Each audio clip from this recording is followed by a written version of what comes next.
in a gilded cage. Do you wonder what you could see, could feel, what you could be if you went out that door and took flight, feeling the wind beneath your wings, seeing the beautiful blue of the open sky, feeling the warm sun on your back? You have a lot of good things going on, and life is treating you well. Yet, perhaps occasionally, sometimes, there's a feeling of incompletion, and you wonder, where is that coming from? Are you working really hard, pushing really hard to get that success? Is that where the caged feeling comes from? When your imagination takes flight, you can step into a whole new vision of what your life can be and what is possible for you. Step out that door and take flight. The door to the cage is open and you can come and go as you please. The spectacular coast of Big Sur is visited by well over 1 million people a year. And yet most of them spend all their time in the usual places and never go out into the back. They never see the rest of Big Sur. There's a whole different world up the canyon.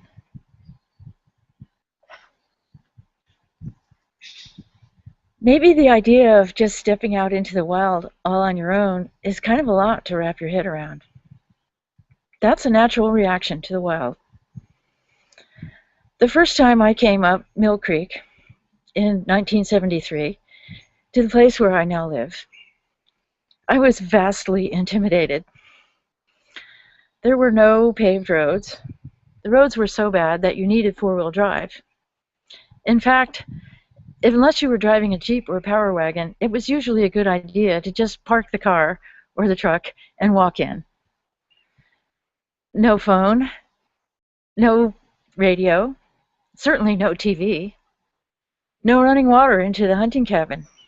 In fact, not much of anything. Yikes. And yet, the first time I stepped onto the land, I felt a connection. I felt an overpowering feeling. I felt touched by the wild in a way that I knew was extremely powerful and that I wanted to stay as long as I could and learn whatever I could from the wild, as long as I would be able to handle what was to be my life. Yes, it's that beautiful. I knew that it would be hard, and I felt that it would be worth it. I had no idea how hard it was going to be, and that's a good thing. Since 1973, I've lived and worked in Upper Mill Creek, doing many types of work. Homesteading, raising structures, corrals, animal husbandry, raising food, raising my sons, who are now grown men with children of their own. I make things by hand. I do my best to convey the power and majesty of the wild in objects that people can use in everyday life. When I started my fashion business, I called it Betty of Big Sur, since this is where I live and work.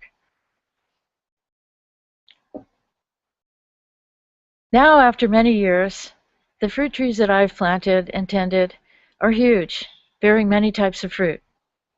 My yard is much more like a jungle than the clay desert that it was when I arrived.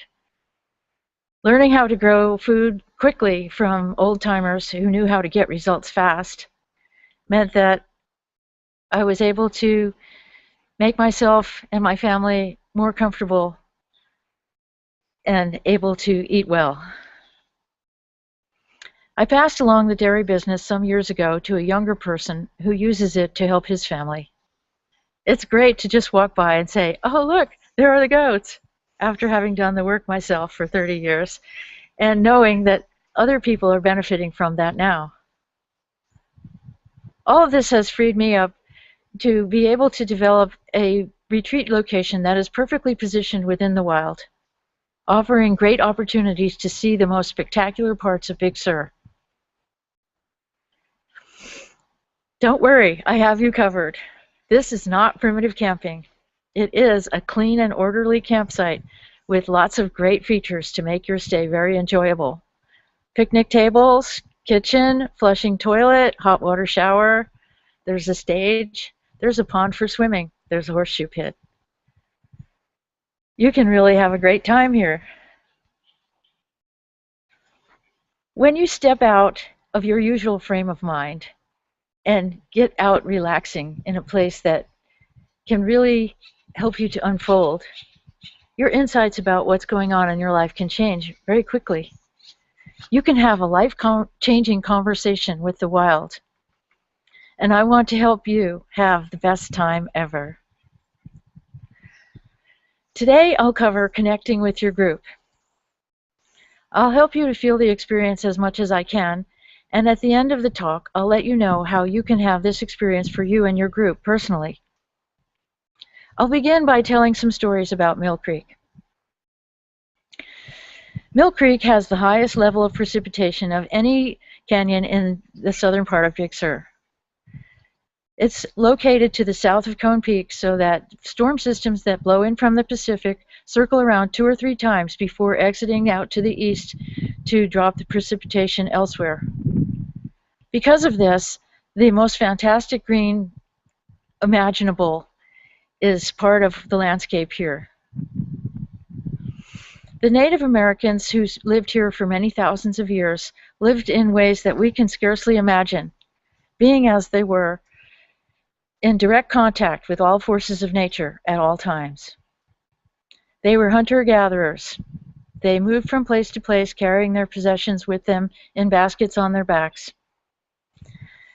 They cooked in a very simple way, heating up rocks and sewing the food into skin bags and burying it in the ground to return later in time for the feast. And feast they did. There were so many types of foods to gather here. Their culture is very little known, although now it is being slowly recovered by some of their descendants. The tribes were never very numerous, and by the time that the Europeans and the Americans had arrived, most of them were gone. And yet now some of the nations are coming together to share what is known, and a cultural resurgence is taking place. In the 1860s, a man named William Dempsey arrived here to begin homesteading. Approximately 1860s, since he kept no records of that. When he eventually got around to filing his homesteading claim in 1896, he listed among his assets 150 fruit trees and 500 goats. To me, this means he had been here for quite a while. It's likely that getting out to King City to file his homestead claim was not at the top of his priority list. He would have had a very beautiful life here, having built his cabin right next to one of the main deer trails and with a spring house located over an artesian spring nearby. Some small remnants of his cabin remain. Some of the trees that he planted are still alive and bearing today. Some of the remnants of his fences have been built and expanded upon in modern times. As more people arrived, the need for greater infrastructure and more buildings became evident. Redwood has been a staple here, was a mainstay of the economy in this canyon throughout the late 1800s and the early 1900s. Trees were felled by huge saws 6 feet in length, 2 men per saw. At first, the boards were split and used for cabins and structures, and later a sawmill was located in the bottom of the creek, powered by a steam engine.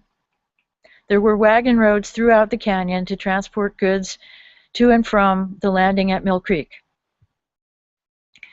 When World War I broke out, the people who lived in this canyon left, and very few of them came back, except to come hunting. In the 1960s and 70s, people began to arrive again. Some small remnants of the old farms and homesteads were still here when my family arrived in the 1970s. We would go out and gather fruit from the remaining orchards and boards from out in the woods where they were in caches or the remains of cabins. Life was very hard. Over time, things got better. Fruit trees sprang up in the yard from seeds of old apple varieties, and today the trees are enormous. The bounty is such that it's incredible, and it's a real challenge to keep up with it. And I'm very grateful for this. In my business, I use everything. We call it upcycling now. This is what I've always done. The variety and generosity of the flow of materials over the many years has been a source of astonishment and wonder to me. Now I'll talk about you and your group. Getting out of your main frame of mind, your usual way of being, is important so that you can find new ways to relate to what's really going on in your life. As the great Einstein said, you can't solve a problem with the same mind that created it. When you get out of the box and into a whole different way where things are wide open, such as they are here, you will find that you're the owner of an elastic mind and that new ideas and ways of being come to you quite naturally. Complexities are easier to see out of their original context. Your group can learn to get to know and appreciate one another in whole new ways. Sharing the simple tasks of camp gives you new insights about the people around you, and it can be fabulous for team building of any kind. Whether you're concentrating on team building or having an event that's just a cut-loose event like a company picnic, or you want to put together an art event, anything like that, the effect of being together away from technology really create new levels of human interaction that are invaluable and can be built upon over time.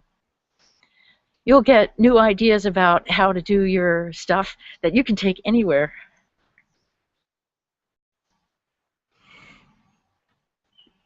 I would like to help you have the best time ever. For years, this location has served as a center for various types of events.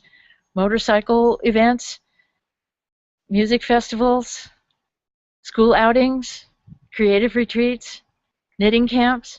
All of these have taken place here with great success, and people have come back to me years later to tell me they had the best time ever. I just love that. So, how are we going to do this for you and your group?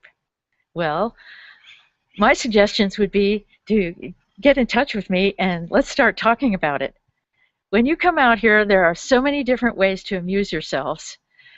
For instance, if you are having a company picnic, you can stretch out rolls of paper on the picnic tables and everybody draws a huge mural together.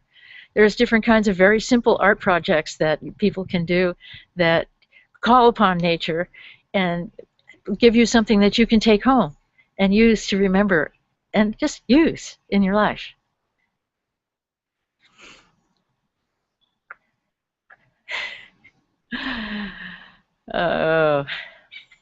So here's my example. My example is the great Leonardo da Vinci. When he wanted to show the world that he felt joyful, he would gather together groups of birds on the hillside in cages. And opening the doors, he would let the beauty and power of their flight as they gained their freedom express to the world what he was feeling within. I would like to follow in his footsteps and help you to set your bluebird of happiness free in Big Sur.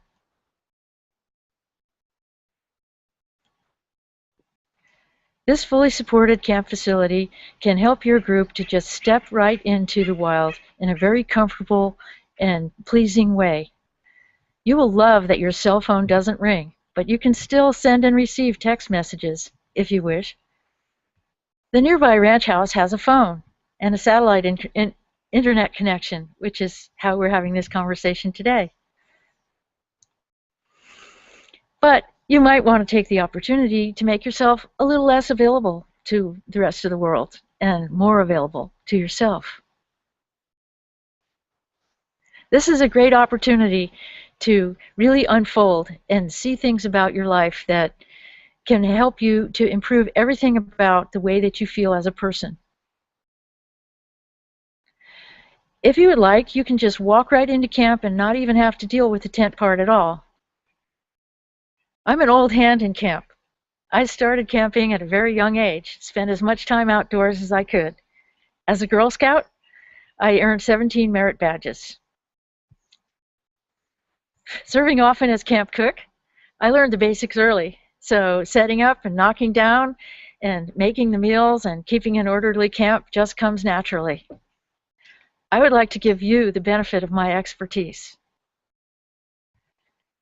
Although this region is sparsely populated and doesn't even have a real town, for many years I've served on various boards and committees in the area, helping to improve the conditions so that people can live better lives. I served on the school board here that created an independent school district so that children in this area can receive a higher quality education. I'm a member of the Professional Women's Network of Monterey. I serve on the executive committee for the planning of the California Coastal Trail through Big Sur. This citizen-originated committee has been working for over 7 years to create walking access throughout the coast of Big Sur. Under Senator Monning's leadership, we've brought together many agencies, volunteer groups, and universities to create a state-of-the-art planning system that will help to create a world-class trail. We know this endeavor is going to take the rest of our lives, and we're ready to keep going. I would like to keep going with you. Please get in touch with me to start planning your ideal retreat. Your group can have the benefit of all the amenities in the backcountry, access to unparalleled beauty. Scenes that you cannot see from anywhere else are available to you.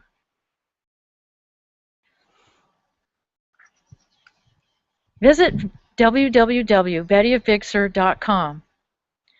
When you click on the retreat camp checklist, you're on your way to the best time ever.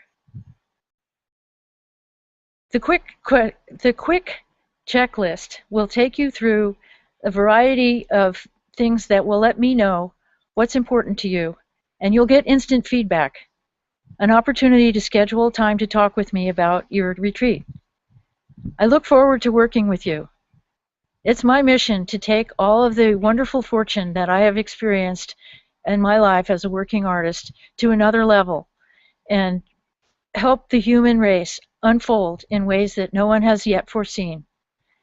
I came into the nature as a child, escaping a difficult family life. I've been fortunate to prevail within this wild location, and I feel that you deserve to come and see what this is. Decide that you're worth it. Get in touch with me and let's start something fantastic together. Have a beautiful day. Thank you.